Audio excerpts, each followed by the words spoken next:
Pois é, parece que teremos uma crise de fertilizante também, né? A gente tem falado muito sobre a questão do valor da gasolina e do diesel, porque isso é uma consequência direta mais forte lá do problema lá no Estreito de Hormuz, né? E isso certamente vai afetar o Brasil. Agora, o problema do fertilizante é um problema talvez ainda maior, tá? Porque é um problema antigo. Também aconteceu em 2022 com a subida do preço do petróleo. Para quem não sabe, muitos dos fertilizantes são feitos a partir da ureia, né, que justamente é feita a partir do petróleo. Então, com a alta no preço do petróleo, isso também pode causar falta de fertilizante. E a coisa está tão feia que alguns países já começam a tomar medidas, digamos, mais duras. A China, por exemplo, proibiu a exportação de fertilizante. E o país é um dos principais fornecedores do Brasil, então o Brasil vai ficar sem fertilizantes, tá? Aí você pode pensar assim, mas é só o Lula fazer igual o Bolsonaro fez e errou, né, em 2022, e procurar o Putin, né, para comprar fertilizante sujo de sangue, né? Mas não vai funcionar não, porque a Rússia interrompeu exportações de nitrato de amônio por um mês, por vários motivos, né? A gente vai ver aqui, principalmente porque a Ucrânia está destruindo as fábricas de nitrato de amônio lá na Rússia, né? Não por conta do fertilizante, mas por conta de que o nitrato de amônio também é fabricado, também é usado para fazer explosivos, né? Então, a Rússia está com problemas nessa área também. Então, olha só, o Brasil vai ter problemas com fertilizante, hein? O pessoal pode se preparar. Já tem um aumento significativo aqui do preço do fertilizante, estamos chegando na mesma fase lá de 2022, com problema justamente por conta do alto do preço do petróleo, né?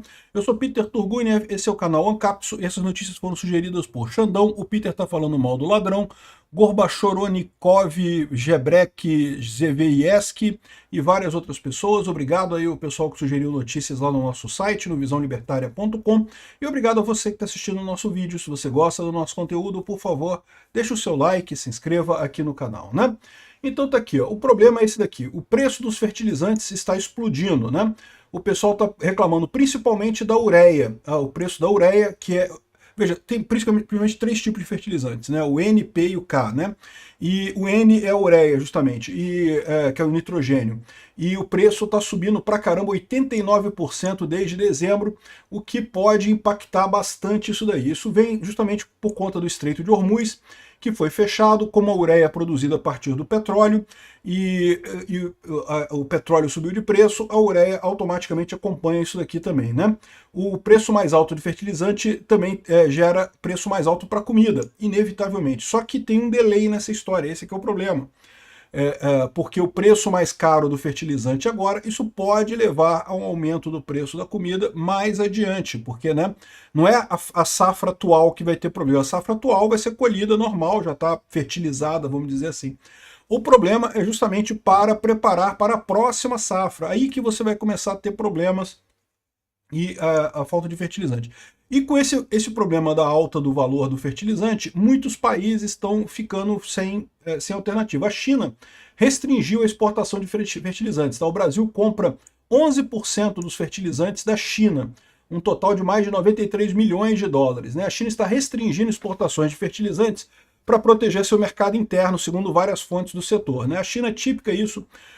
O regime comunista adora intervir na economia, aí quando acha que não, o preço está subindo no mercado exterior, eu vou fechar o mercado interno para preservar o mercado interno. Isso é uma bosta, é terrível para os produtores ali na China, porque para pensar, né?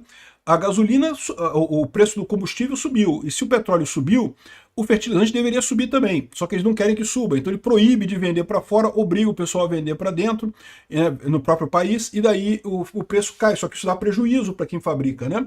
A tendência é isso piorar a indústria de fertilizantes na China de uma maneira ou de outra, mas isso não muda o fato de que o chinês é burro mesmo, comunista, tudo burro mesmo, e daí eles proibiram essa exportação.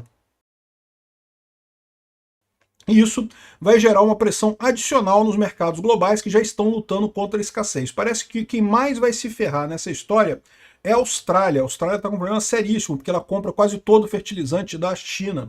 E agora não vai ter mais de quem comprar, né? O Brasil vai ter impacto também, né? A questão toda é essa, quanto tempo vai levar para isso daqui. Mas você pode pensar assim, pô, beleza, a China está com problema, ou o Lula podia fazer igual o Bolsonaro. O Bolsonaro, no movimento que eu critiquei muito, o fato de ele ter mantido isso depois da guerra, quando o Bolsonaro foi à Rússia, não tinha guerra ainda, não tinha a invasão ainda da Ucrânia de larga escala, aconteceu só alguns dias depois. Mas o fato é que o Bolsonaro manteve o acordo com o Putin mesmo depois de ter iniciado a guerra. Isso foi um erro. Ninguém precisa de fertilizante sujo de sangue. O que vai acontecer é que tem que subir o preço da comida mesmo, não tem outra alternativa, né? E isso parece que vai pegar o Lula em cheio, porque não apenas a China não está exportando, como a Rússia interrompeu a exportação também do nitrato de amônia, que justamente é feito para ureia e coisa e tal. Essa medida tem como objetivo garantir estoque para o plantio da primavera. Ou seja, a Rússia, tal como a China, quer garantir a sua agricultura com os fertilizantes, e com isso não vai vender mais. Infelizmente o Brasil compra muito fertilizante da Rússia, né? Então isso vai gerar problema. Além disso, a Ucrânia tem feito um ataque sistemático a essas fábricas de fertilizante na Rússia, tá? Por exemplo, aqui é a Nevimozysk Azot, que é uma fábrica em Stavropol, foi atacada pela Ucrânia. Isso aqui foi no dia 19 de março, é uma fábrica que produz fertilizantes minerais, nitrato de amônia particularmente, e também, mais recentemente, a planta em Cherepovets, isso foi ontem, né, que foi atacada pelos ucranianos, produz também fertilizantes de fosfato e também nitrato de amônia. Mas eu peguei essas duas aqui como exemplos, tá? Desde o ano passado, a Ucrânia tem sistematicamente bombardeado essas fábricas de nitrato de amônia lá na Rússia, justamente porque o nitrato de amônia, além de ser usado como fertilizante, é usado também para a produção de bombas. Então a ideia da Ucrânia, evidentemente, é diminuir a capacidade russa de produzir bombas, né? E tem tido um sucesso muito grande, tá? Eu peguei esses dois casos como exemplo aqui, mas tem inúmeros casos. Se você quiser acompanhar essa guerra lá da Ucrânia, eu falo sobre ela diariamente lá no meu canal Mundo e Revolução, tá o link aqui na descrição. Esse aqui é o vídeo de hoje, mostra justamente o terminal Ust-Luga, que é o outro ponto que eu vou falar para vocês aqui.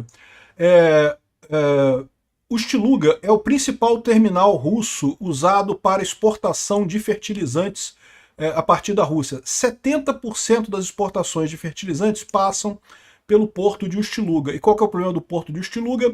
Ele foi destruído pelos ucranianos, tá? Aqui, ó, isso aqui é a imagem do porto de Ust-Luga. Foram, acho que 6 navios pegaram fogo, outros 2 afundaram e toda a infraestrutura do porto foi consumida em chamas num enorme ataque ucraniano que aconteceu alguns dias atrás aqui no porto de Ust-Luga. E esse porto de Ust-Luga, que está pegando fogo ainda, que ele continua pegando fogo também aqui. Essa aqui é a parte onde ficam os navios, eles param aqui, ó, tudo quebrado aqui, toda a parte de exportação e coisa e tal. E ainda está pegando fogo até hoje. Esse ataque foi há 2 dias atrás. E eu tratei disso lá no canal Mundo e Revolução. Realmente um inferno completo lá no porto de Ust-Luga. E é por aqui que passam os fertilizantes russos. Ou seja, a Rússia não está exportando e muito pouco provável que vai exportar alguma coisa de fertilizante. O Brasil vai ter problemas, tá? E lembra do BRICS? Pois é, o BRICS, meu amigo, é aquilo que eu falo para vocês, o BRICS não é nada. China tá cagando pro Brasil, Rússia tá cagando pro Brasil. Se vira aí, Brasil. Ah, mas e o BRICS? E o BRICS? Foda-se o BRICS, meu amigo. Agora, o que o Brasil poderia ter feito, e isso já era para ter sido feito há algum tempo, né? O Brasil tem muito fertilizante, tem muita capacidade de exploração de fertilizante, e poderia ter explorado isso se não fossem as condições proibitivas do IBAMA. Que se alguma pessoa levantar a mão e disser que é índio e que não quero essa fábrica de fertilizante aqui, o IBAMA proíbe a porcaria da instalação de fertilizante. Esse é um problema sério do Brasil. A Tereza Cristina fala que o plano de fertilizantes não saiu do papel como esperado, porque é impossível produzir qualquer coisa no Brasil com o IBAMA. O IBAMA garante que é proibido produzir qualquer coisa no Brasil. Está completamente vendido. Aprovaram um monte de leis absurdas, baseadas num ideal ambientalista que é impossível. Não, se tiver um índiozinho ali na região, não pode produzir, não sei o que lá. Não pode ser assim. Eu concordo que tem que respeitar as populações indígenas, tem que respeitar os proprietários das terras todos, né, e o meio ambiente também, mas não pode ficar sem produzir, né? Enquanto isso, tá a China e a Rússia queimando as porra toda lá, produzindo horrores lá, e a gente aqui nessa lorota de não pode. Tem um cara lá levantou a mão e disse que era índio e que não pode produzir ali, pronto, né? É literalmente isso que é o argumento contra a fábrica de fosfato lá no Pará, né? E vários outros casos desses que tem por aí. Infelizmente, a gente vai pagar isso na forma de alimentos mais caros em breve. Obrigado por assistir nosso vídeo até o final. Tem alguns links para você nos ajudar aí na tela e também na descrição desse vídeo. Contribua com o nosso projeto.